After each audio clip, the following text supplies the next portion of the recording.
Here's how to use the London Underground. Tap the train option in Google Maps and you'll see your station, train line, and platform number.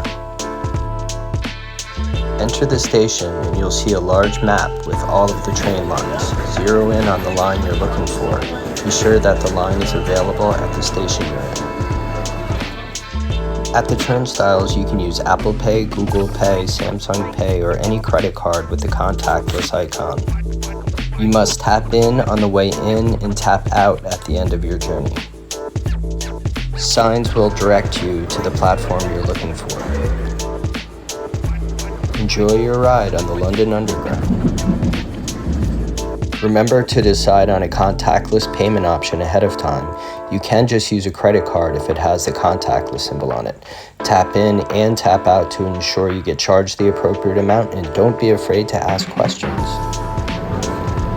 Thanks for watching, and remember to give us a follow and visit us soon at expatexchange.com.